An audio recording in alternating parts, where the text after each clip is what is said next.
Hello, everybody.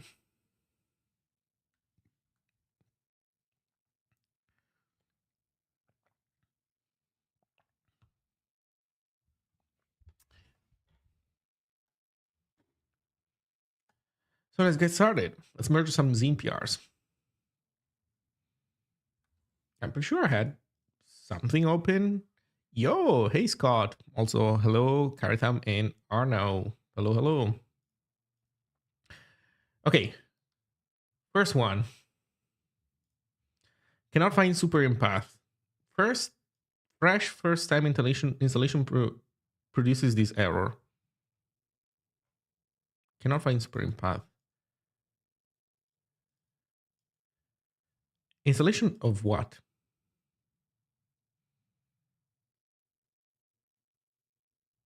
Oh, you you are. Make sure to get the latest version. That one has a bunch of Windows bugs fixed.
Uh, I'm confused. I guess I changed their main, not my main, which makes sense. And then I merged their main into my main now. Okay. Hello, bowlers. Yeah, it was interesting that like, it gave me such a big warning. It's like, yeah, I mean, it's their branch. They said they want to give me. Do we want to do network stuff today? No, not really. Today is Zine day. I'm doing Zine. Hey, Rocker Rager. Hello. Let's see if our CI is still green. CI is still green, so we didn't fail. Okay, so PRs are merged. What is this complaining about though? Do we say super? We say super HTML. We say super HTML everywhere. Do we ever even say super? Oh, and doesn't move us.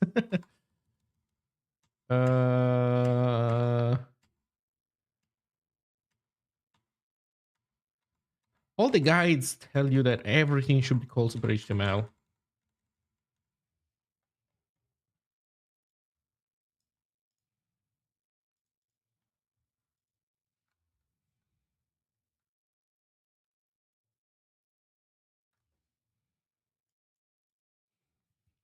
Okay, how do you reply to people that give you these kind of reports? Like, man, that's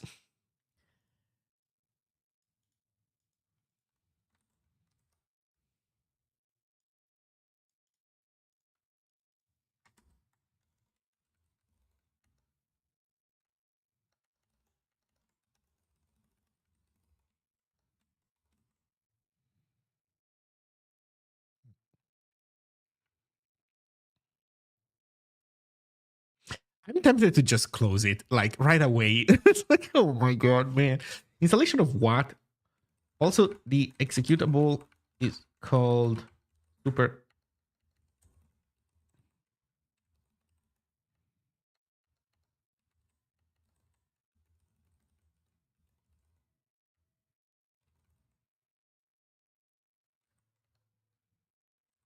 You know what? Let's be polite.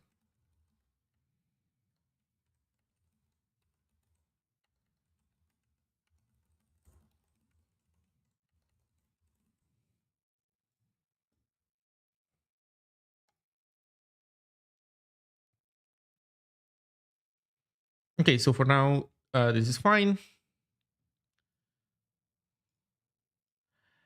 Yeah, to some degree, I get it. I get it that people aren't born knowing, not knowing how to. Maybe somebody doesn't know what are the key ingredients, like the key information that you need to give me for me to be able to help you. But at the same time, it's like it's such a weird combination of like bad shit. It's like it's even using the super old executable name. So let's see what the answer is. Um,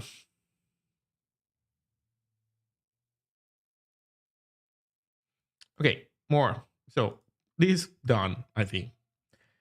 Add enum support. I did merge this one already. Yeah, but while we're in Ziggy, let's take a look at Ziggy. This schema should just be a Ziggy document. Fuck no. Uh,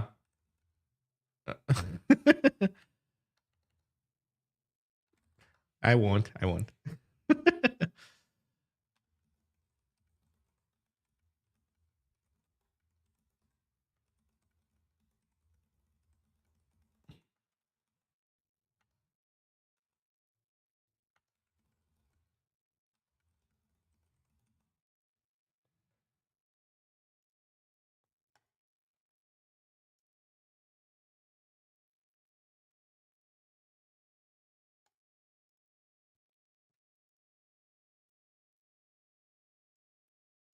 CUDA text. What's CUDA text?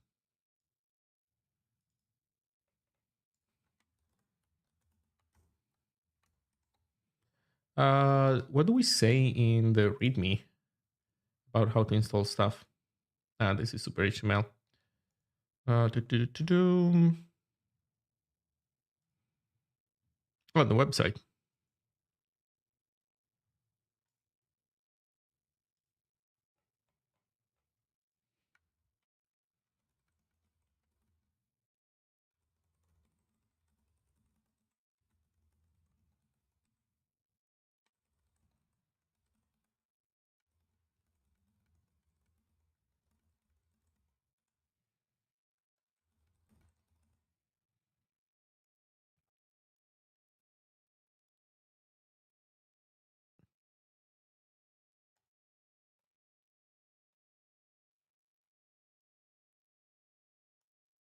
Build errors.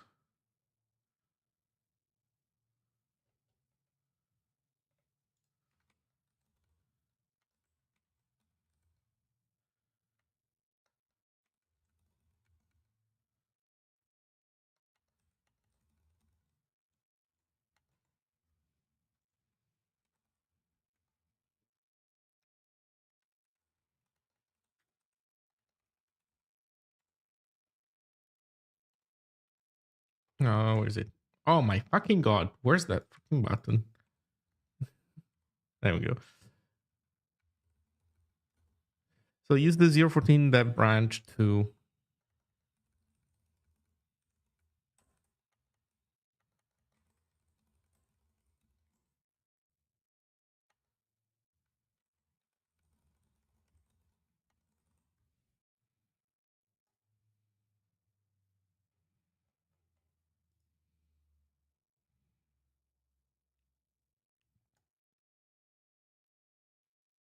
Okay, so now we're basically back to my own things.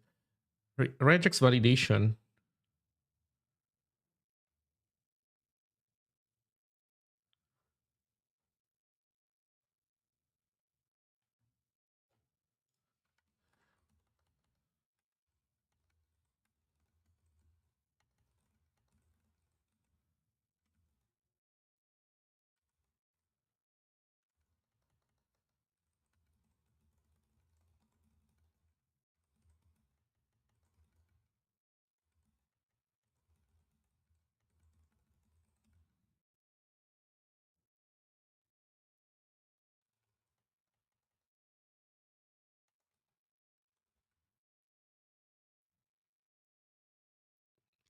What are what's it called when there's a year that has like an extra day?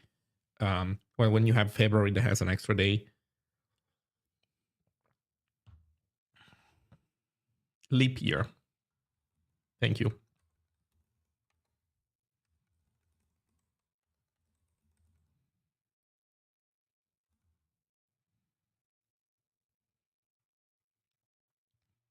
And I'm sure that you can probably build a humongous, horrible regex that kinda can do leap years.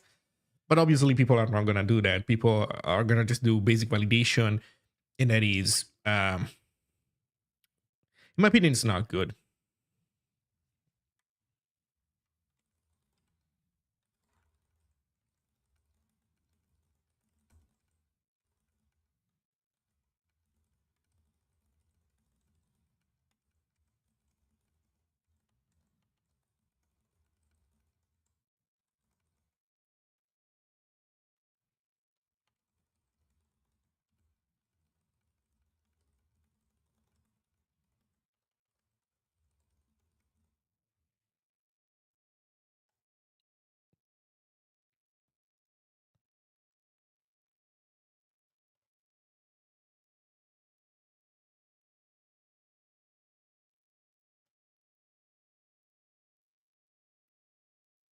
I seen your picture on many different Zig tickets.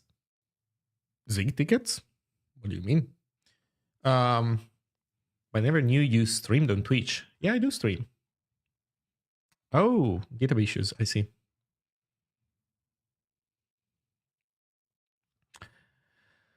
Okay, so this is done.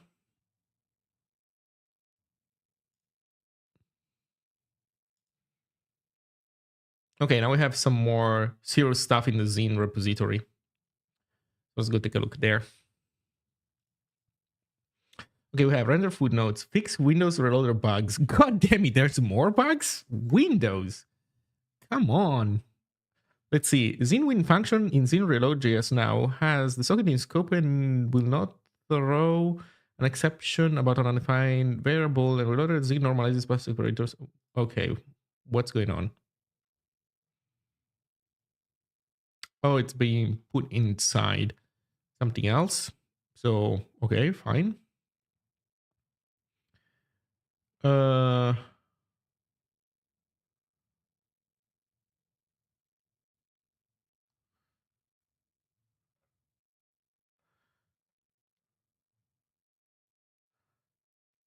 replace scalar.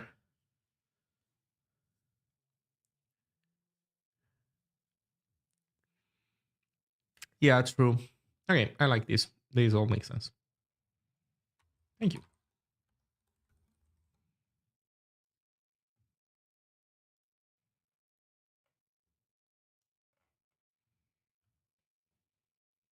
Hey, Phil Massigot. Hello. Okay, that was nice. Then we have another one from Techatrix. Let's go. Conflict. No, not conflicts. Let's go. Sign up a microservice. Oh no. Hello.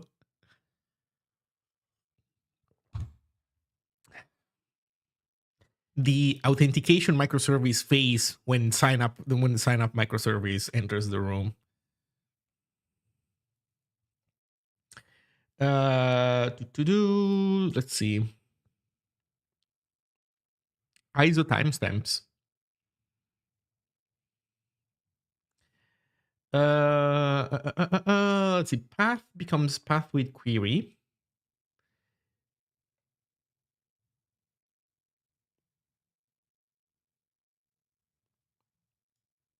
Percent the code in place. We might as well just call this unconditionally, honestly. Oh no, but we're duping. I see. We dupe. We dupe and we probably also leak, but I think that's fine. It's an arena, so no problem. Um,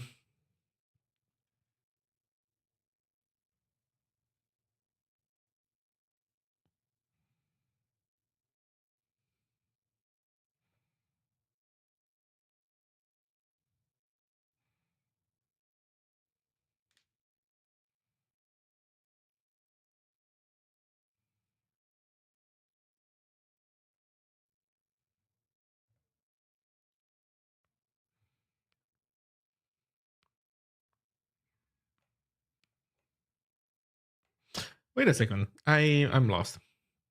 So now the idea is, yeah, there might be a query in the path, and we should account for that. And so fine. So keep doing everything that we were doing before, but we just know we have awareness that this is a path with query. And then we have path without query that we right, and we check that we use that prefix to check if it ends with a slash or not. So that's all well and good. This deletes this. So we did have some resemblance of management. It was just buggy. And then if path ends with a slash, we do stuff. Otherwise, we do. I guess the point is that we are just straight up ignoring the query.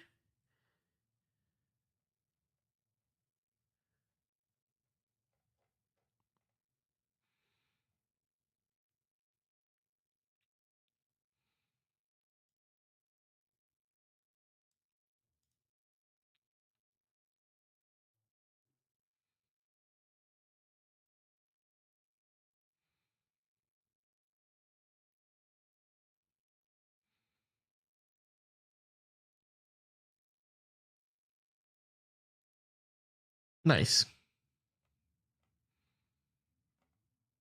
Okay. Oh no, I don't want to go back to notifications. Make NPR for me? Oh, okay. Let's go.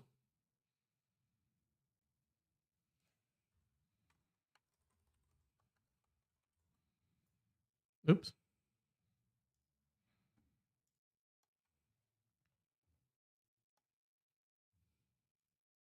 Okay, now we have two beefier ones. So this one is from PFG, well, PF GitHub, PFG. I think it's PFG GitHub. I don't think the G stands for GitHub, I think. But so PFG basically was proposing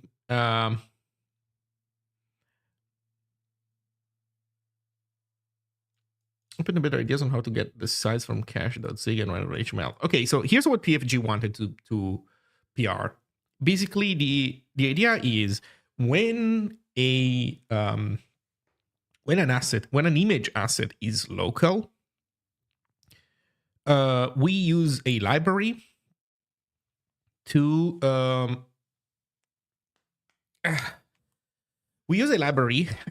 to get information about how big is the image, and we use that information to we hard code this information in the generated HTML so that an image that we know the size of can be can have these are coded, which has the nice property that helps you avoid re-layouting the HTML page when those images get loaded asynchronously after the initial page paint. It's like a performance optimization that you can make on a web page, and it can make a difference, like a big one if you're good at it, and like in the perceived speed of loading of your page of your website. Obviously cannot work libexif. No, there's another one. It's from Google called Woof, and I forget what this stands for. In any case, so this Zine PR is depends on a SuperMD PR. Let's see what PFG did here.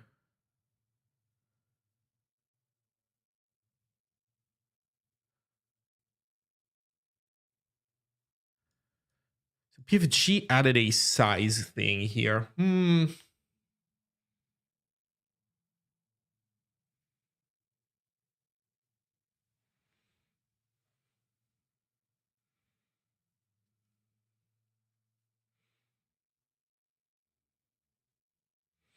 Okay, I think I understand his reasoning. His reasoning is we add a field here that sets these values. We don't offer the user the fact that this changelog only, this diff only shows that the field is added, but no relative function is used.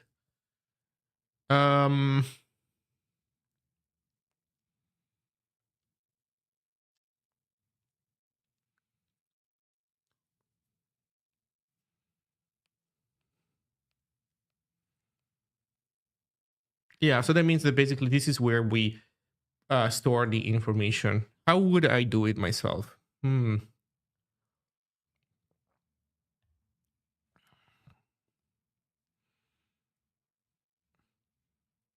91 for rep.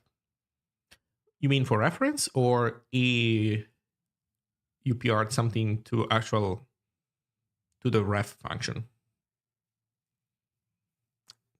I guess it's for reference. Okay. I'll take a look in a moment. So it seems to me that it's not super important to put this here, but I guess the question is, do we do this work when we render HTML? We could, but then we can't cache. I feel like this is not a bad idea. Given the current architecture, that's very reasonable. Okay, let's merge this.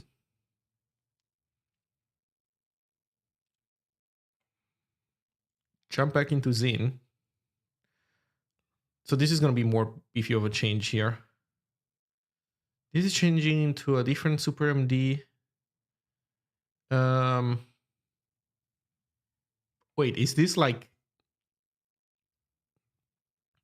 Yeah, I guess this is assuming that that everything got merged. Although I made a merge commit. Does that change this or not? Probably not.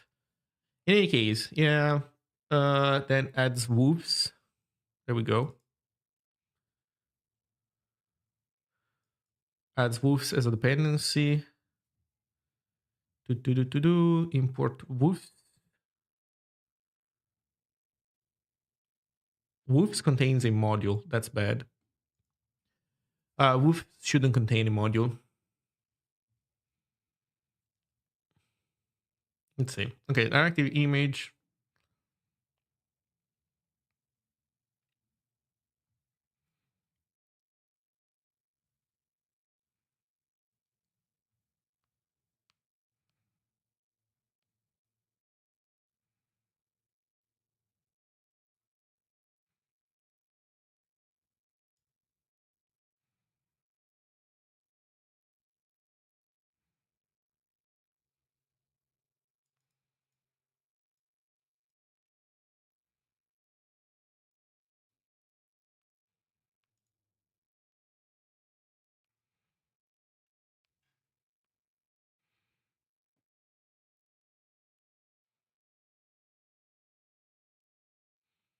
Then it calls get image size. Unlock decoder.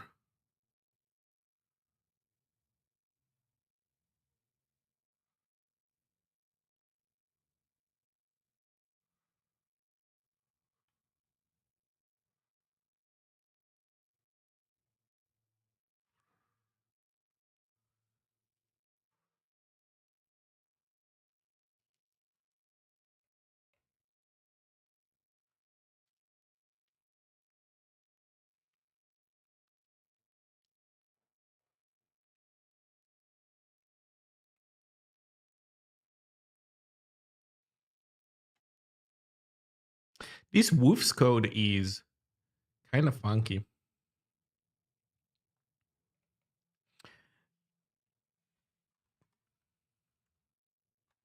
So let's see.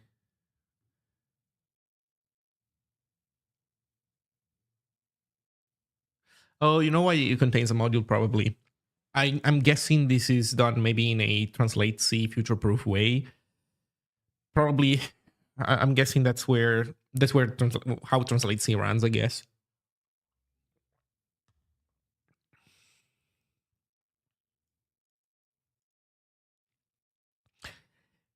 Upcast function field woofs.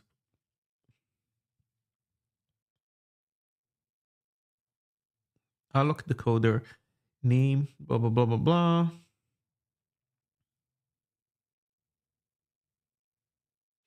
Okay, so I guess this prepares like a tiny decoder struct based on the type of file that you want to take a look at.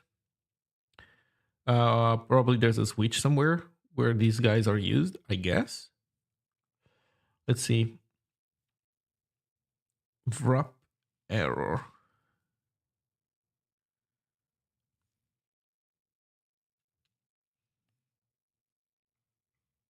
Get image size.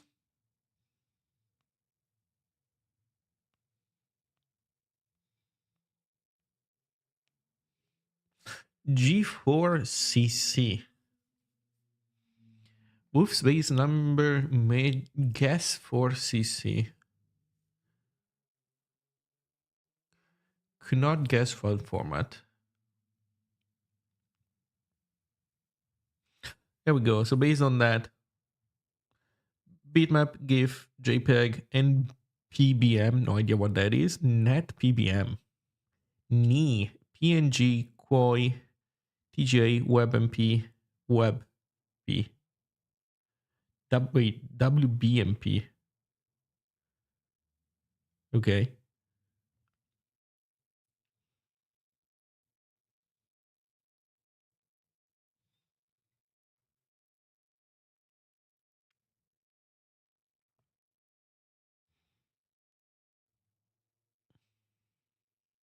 Okay.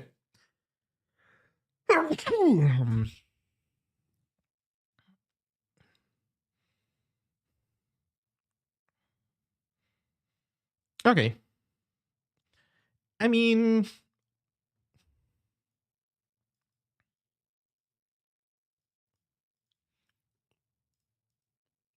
I think I would be fine probably with those being. Oh, this tries. No, that's fine. Where do we try to do this? What do we do? With the attempt of getting image size, we just catch break. Okay, so we don't really care about the specifics of the error. Okay, so this is all fine. This all sounds good to me. So let's merge it.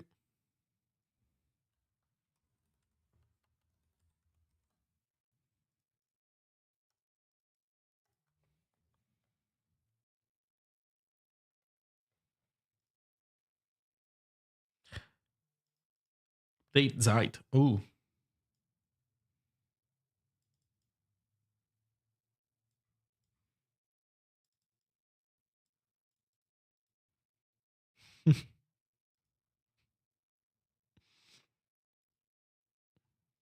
Okay, random footnotes.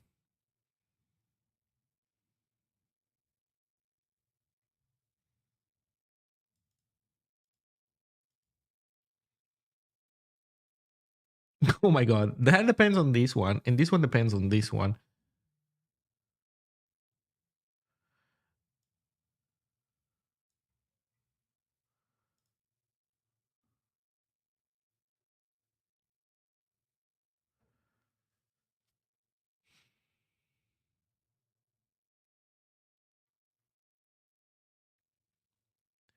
Do I have a fork of GFM? Oh my god, I do have a fork of this guy. Oh god, what a mess. But you know what? I'll take these changes, but what a mess.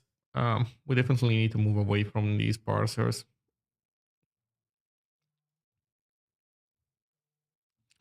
Okay, let's see. Analyze footnote definition. Analyze siblings.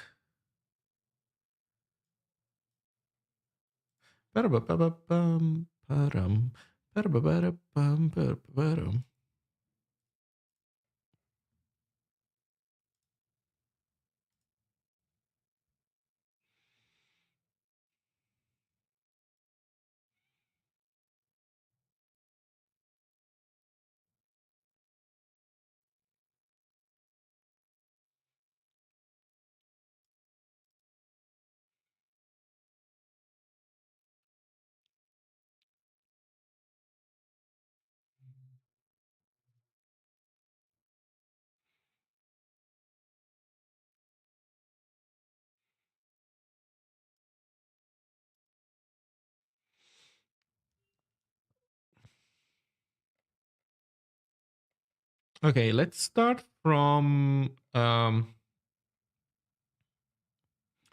this stuff.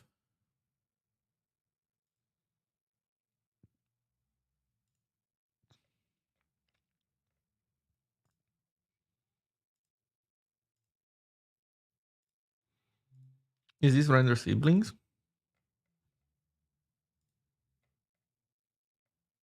No, right. Okay, so this is HTML, right? So here we're rendering everything. And then when we are exiting a paragraph,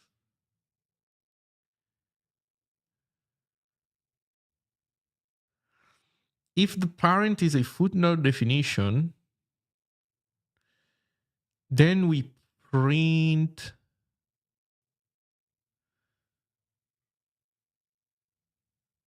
footnote backref. Okay.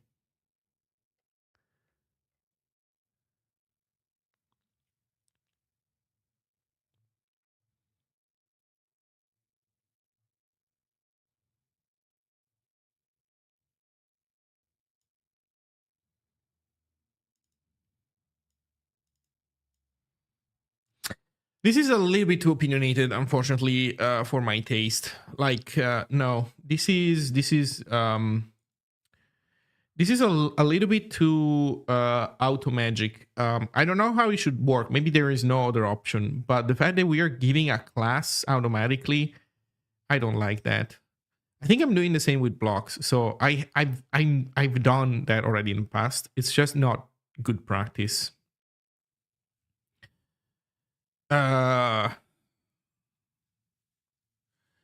Like if it can be avoided, it would be better to avoid it. Problem is, I don't know how footnotes even work in fucking Markdown.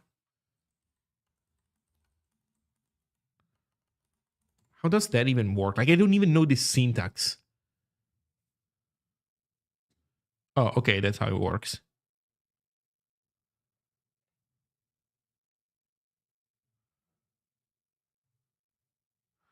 So that puts these things and that thing at the end.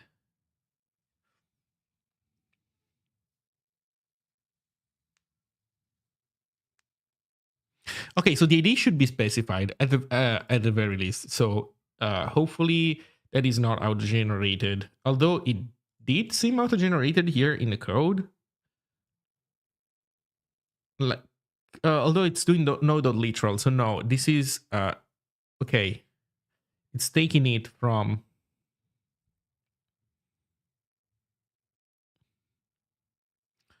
the given ID and namespacing it under FN.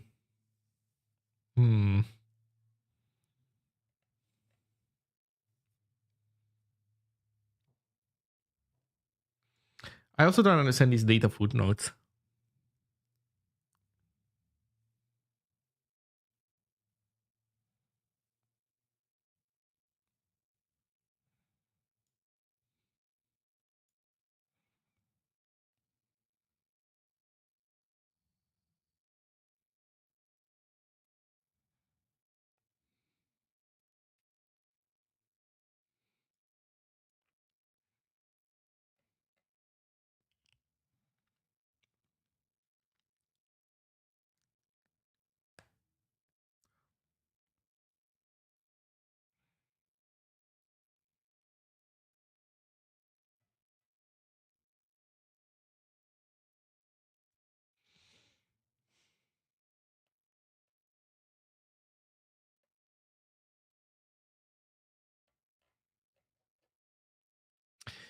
So I feel like that the change needs to be that since these things generate IDs, the ID needs to be. I don't think it should be namespaced. Although I guess it does make sense to namespace those since they are footnotes.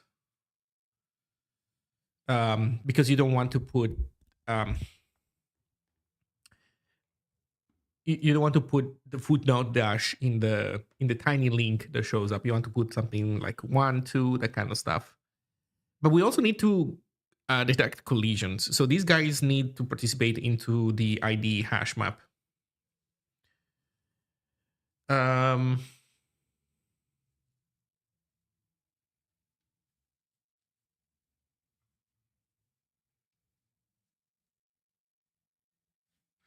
Yeah, they need to participate into the ID hash map stuff so that we know that they are linkable and can catch collisions.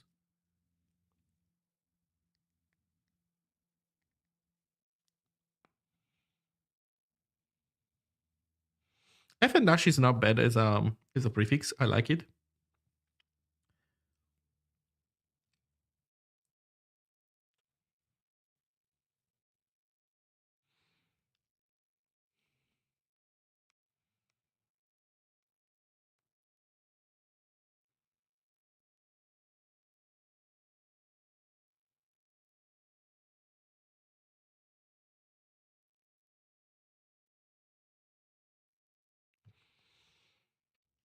Okay, so the idea is that no, actually, I'm even more confused because oh, I see.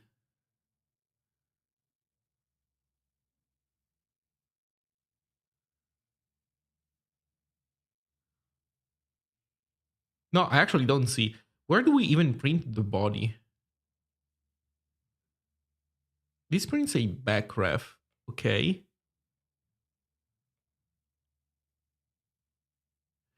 Print footnote backref. Data edx.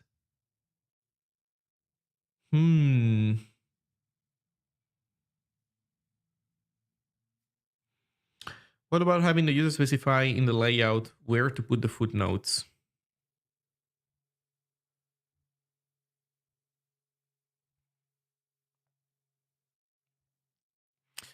Well, here's a question. Are footnotes collected at the end of a single document? Like, are footnotes like a global thing that gets collected in a markdown page? Or can you have separate footnotes sections and they are separated per like paragraph? Like every paragraph has its own footnotes. I need to understand this, for example. You know what? Give me a sec. I'll be right back. But I guess I need to learn more about this. That said, I think that you're right. If it is one global thing, then probably we would want to delegate the task of rendering these things to the user, because this is way too opinionated. Like what is this shit? If I don't need that, why should it pollute my stuff? For example, I'll be right back.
Okay, you know what?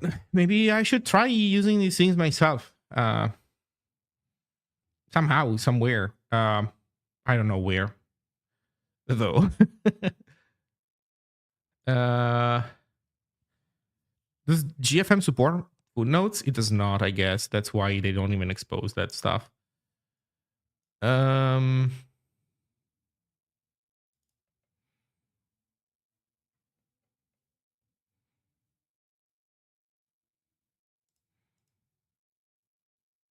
no, wait a second. It does. They do. Like how the fuck do they even make this work, man? In what? Why does it even work on GitHub then?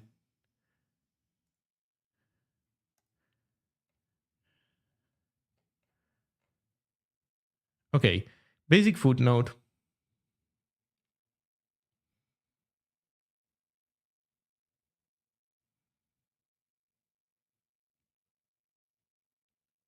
Without a space. Oh my god. No, without a space. Inline footnote definition. Wait, what's the difference?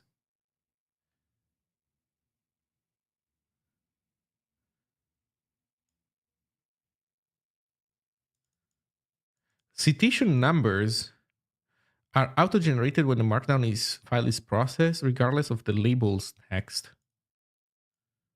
Regardless of the label's text. Okay.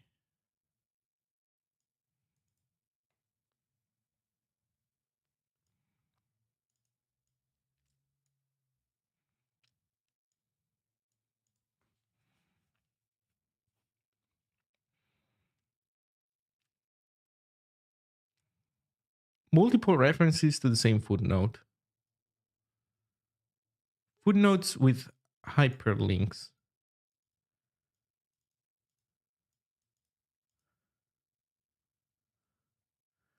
Add URLs to footnotes. Yeah. Yeah. Sure. What is this thing? Okay.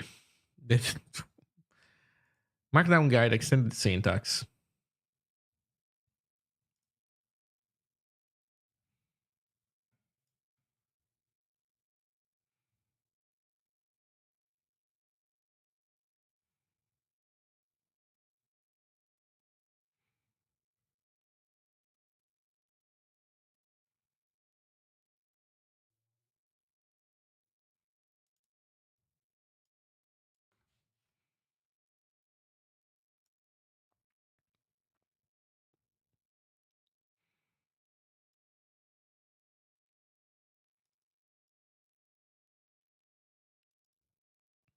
You don't have to put footnotes at the end of the document.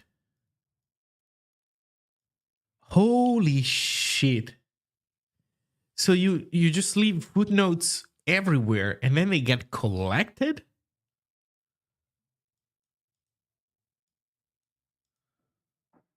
Or maybe not. Maybe they don't get. Oh my god. What are these guys doing here? So it's not at the end of the document.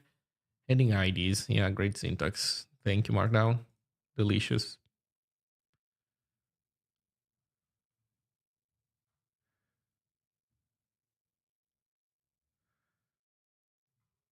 Definition lists.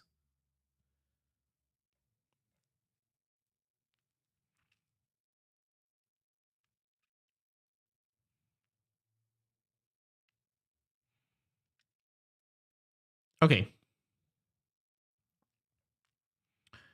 Okay.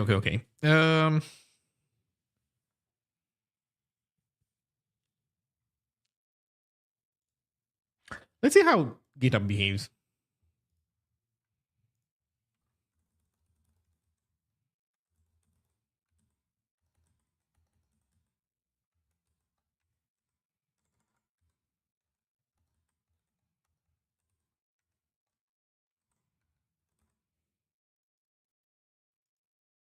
Okay.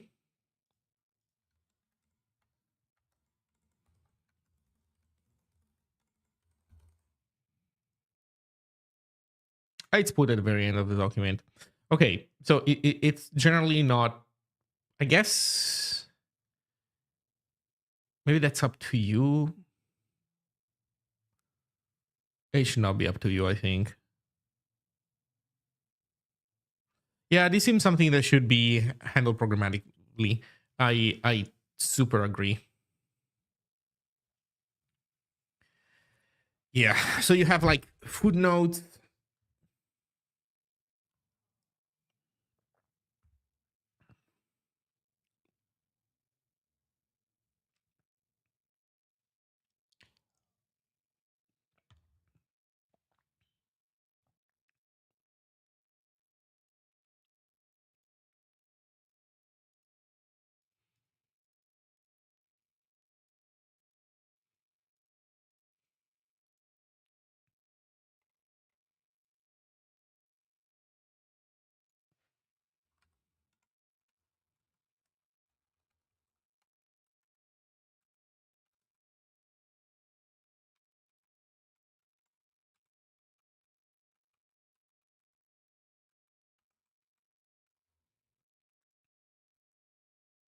Can you even swap them? Like I use. Yeah, it must work. Yeah, of course it does. Yeah, this is something that should totally be handled differently.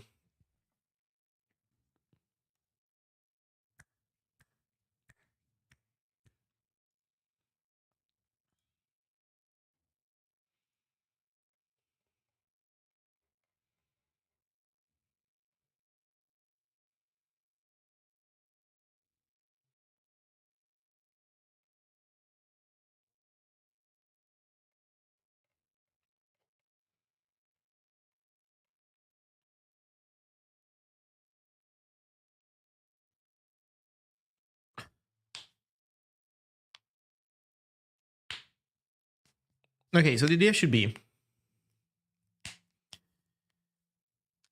in Super Markdown, we collect footnotes.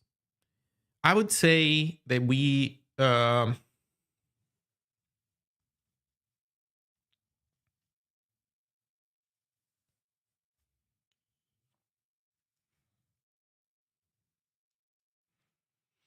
give them numbers. We only make them numeric. Um, so no IDs based on the footnote literal at all. The footnote literal is only used internally for matching, I guess. And then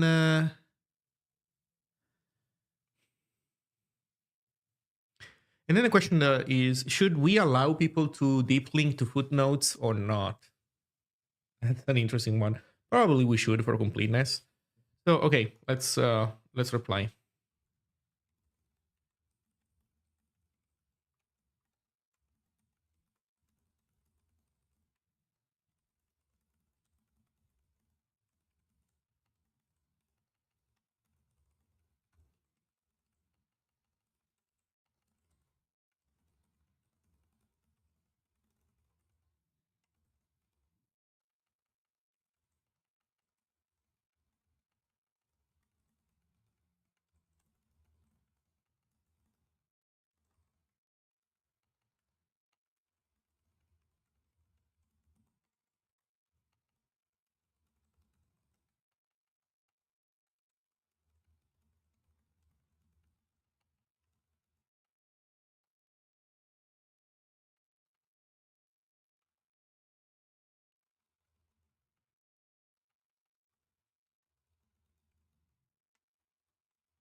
So these forces the rent to make too many decisions with regards to how, or I guess about how the HTML should look like. We should strive to minimize the amount of hard coded IDs, classes, and data attributes we generate.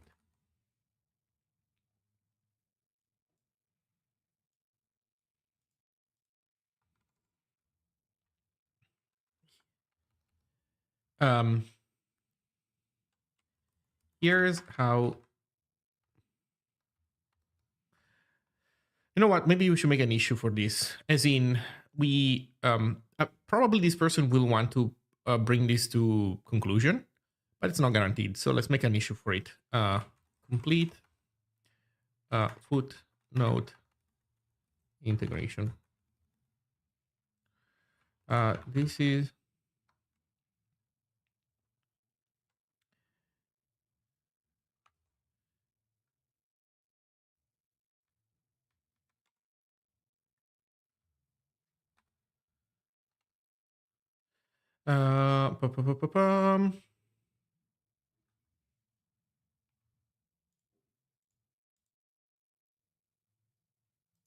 I still have this open. Yeah.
There's a sorting issue. So if you put them numeric, then sorting is obvious. But then if you also give them like other labels, then sorting becomes more complicated. And I guess the sorting that you would want is the order in which they appear first. I'm guessing that's how it's done already. Okay.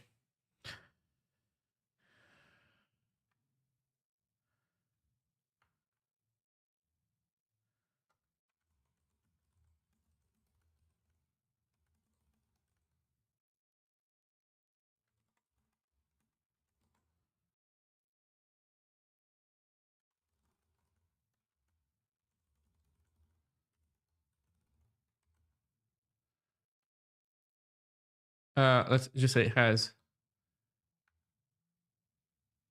well, yeah, optional footnotes.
What about hashes instead of ascending IDs?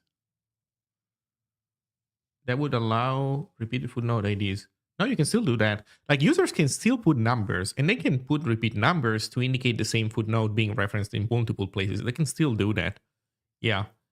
But then if they do like one like they put a one here and a one here, then they're these both of these locations are referencing number one. Then they do let's say foo and foo, then let's say that they do cap like a tiny thing and then foo, because you can also use word labels. Then if they do that, then this becomes an fn-2 for us. So like basically our IDs that we generate for the footnotes are not, I mean, rendering multiple content sections with a separate set of independent footnotes.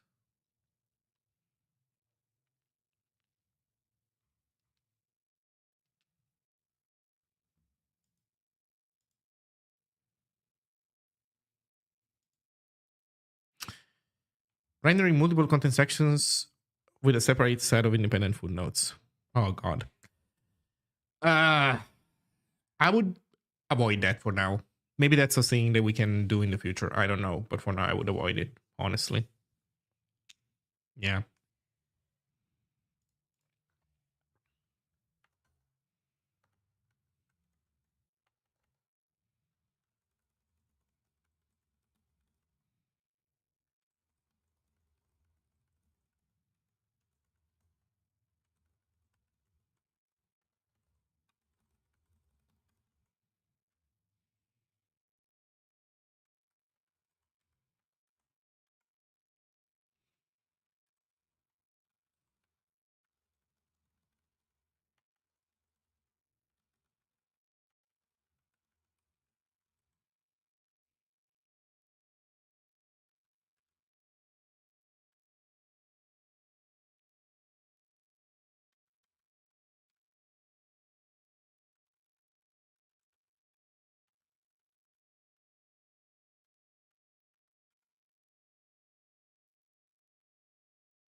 Hmm.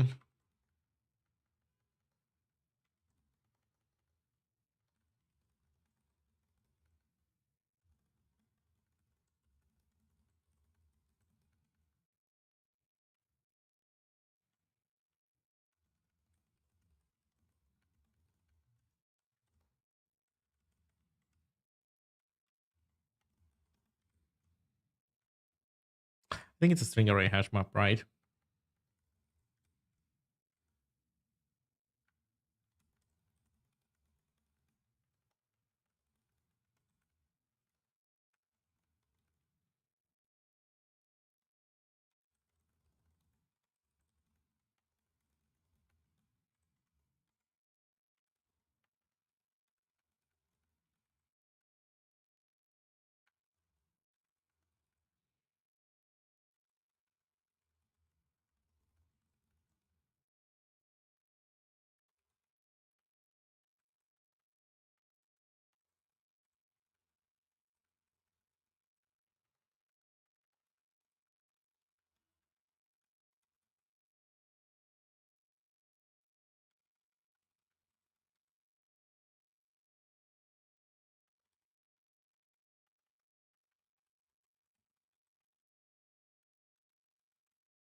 Well, I guess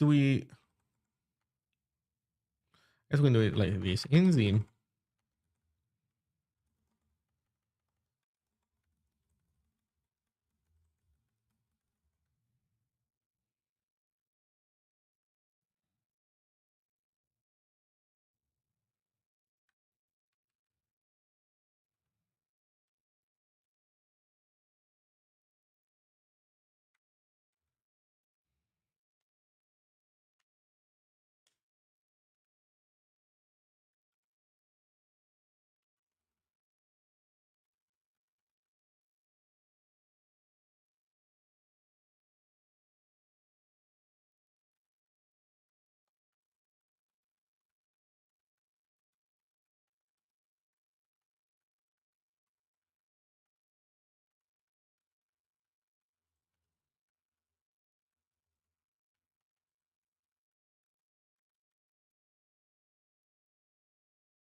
I think this is it.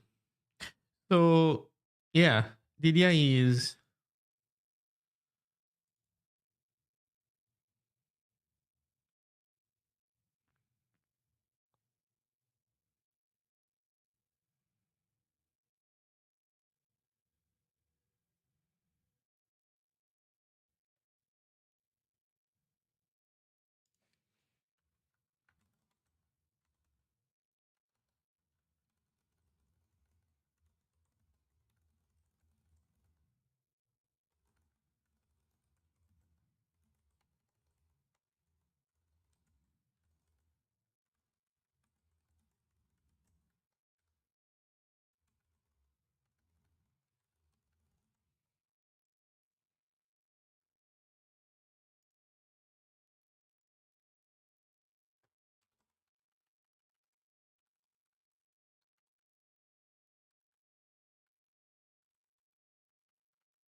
okay.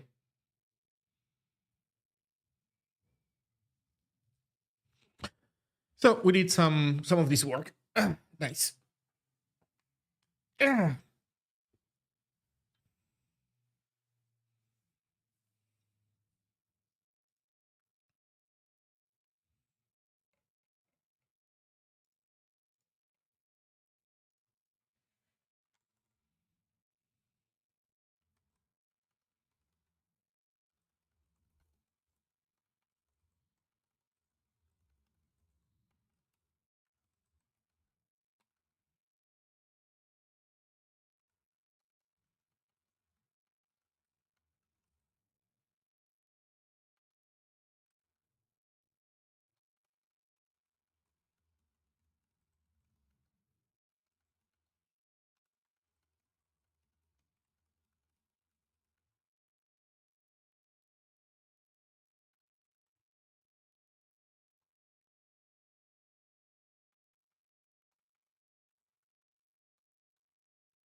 To make sure I understand the documentation correctly, there is no way to embed an asset generated by the Ziggy system into an SMD file, right? No, there is. Do-do-do-do-do.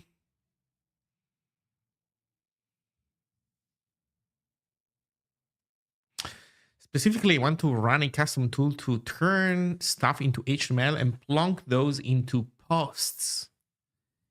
Oh man, you're so pesky. Yeah, there is a way.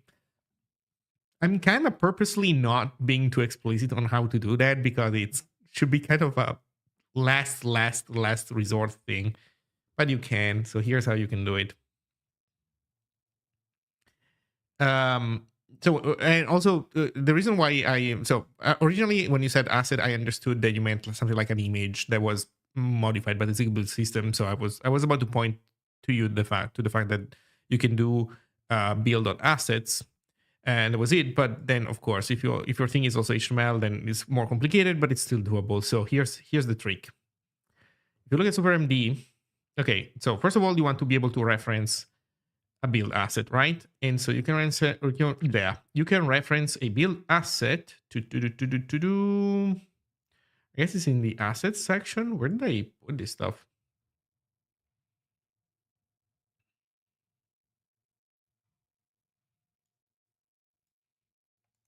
I guess you would start with the reference, right? So with the reference, okay. Actually, you know what? Let's start from the other end of this puzzle. The other end of this puzzle is you want to embed HTML, right?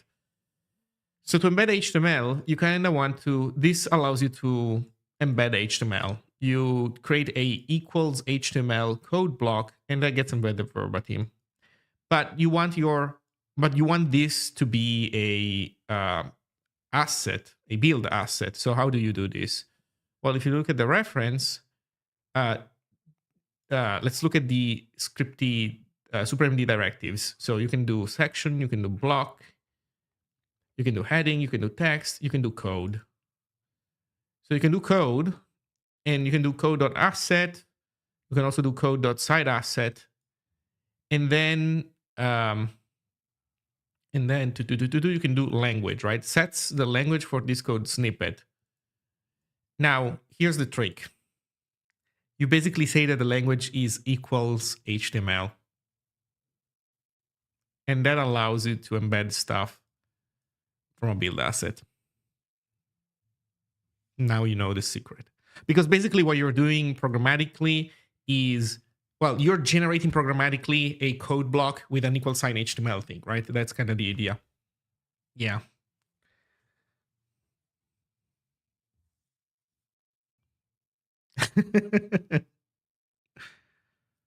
Maybe I should put these in the frequently encountered use cases. Let's add it there. I'm not going to make a release, though, of the website. Actually, I could. I just don't. Error broken pipe. How? Why? What happened?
Oh, right. This is more problematic because it has to be space, space, space, space, maybe.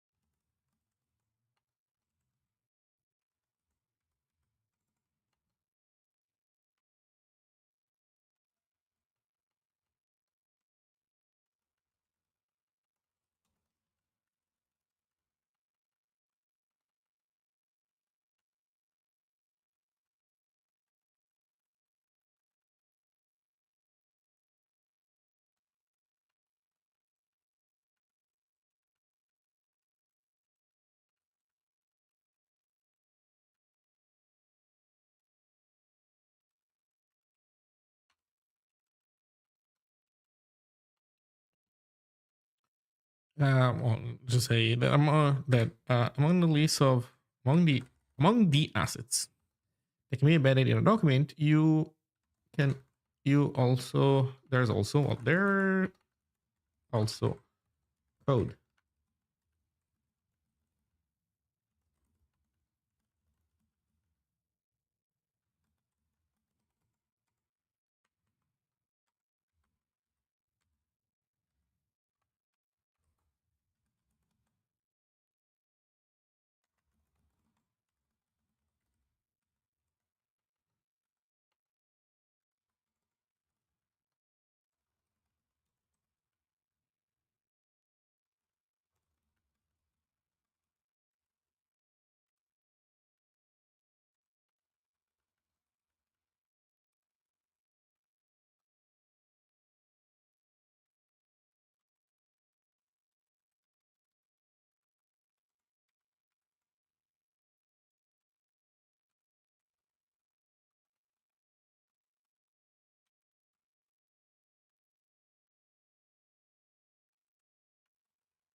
There you go.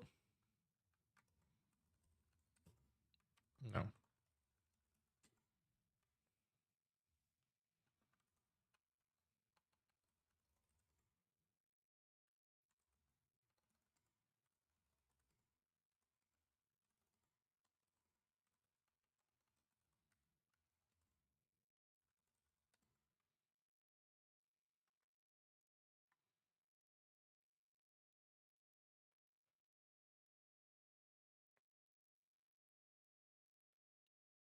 Oh, there were no numbers. Why did I add a number?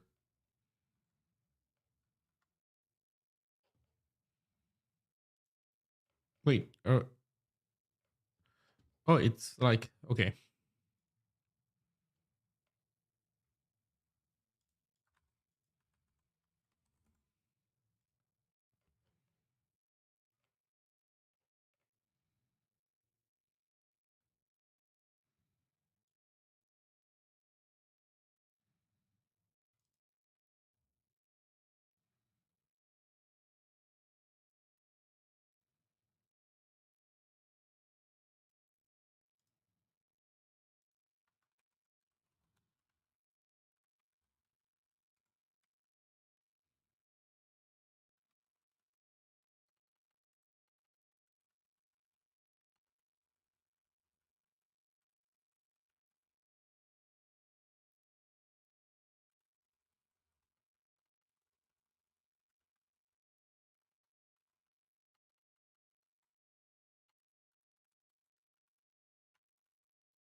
Okay, that's it.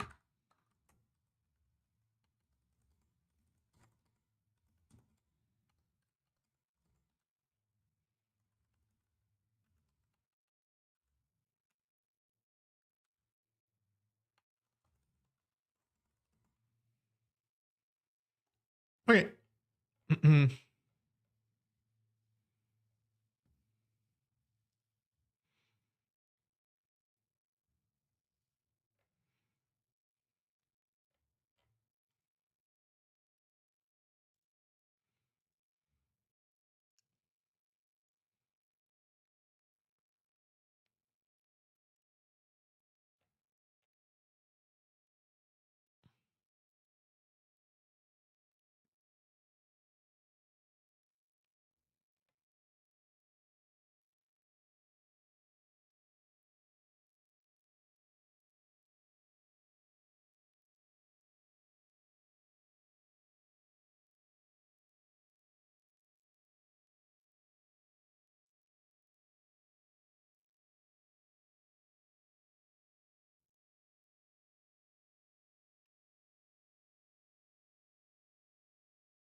Okay, good.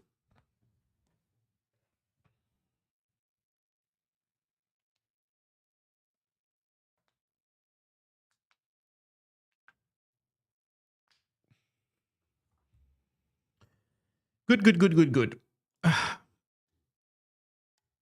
Yeah, I don't know. I feel like this was kind of it. Yeah, there's more work, obviously, like with everything. But yeah, we caught up with a bunch of open PRs, and we unblocked everybody who was blocked, and that is kind of good. So, you know what? I That's kind of it. Honestly, I don't feel like doing like I'm not feeling super well, and I don't know if I feel like doing more work. So let me put it this way: does anybody have any questions? Because I feel like that I'm kind of ending this work here. So you know what? I would say, Scott, if you're still alive and you're actually biting the bullet and trying out Zine, feel free to ask questions in Discord or whatever, and I'll make sure to answer promptly. But yeah, other than that, you know what? I think this was maybe it. Like, it's a short stream, I know, but I just wanted to catch up with some of this stuff. So yeah, yeah, I think I'm stopping here. Sorry all for the short stream. Thank you, X2. And I think I'll see you all next time. Let me see if there's anybody streaming. I don't think so, though. Oof. Yeah, it feels kind of weird when you start streaming and then after a while you realize, you know what? I'm not sure if I want to. Oh, Toggle is live. You know what? Rate Toggle and then call it a day.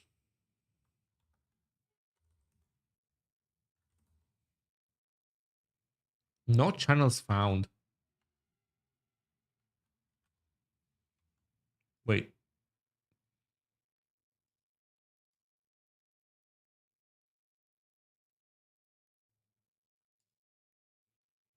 Oh.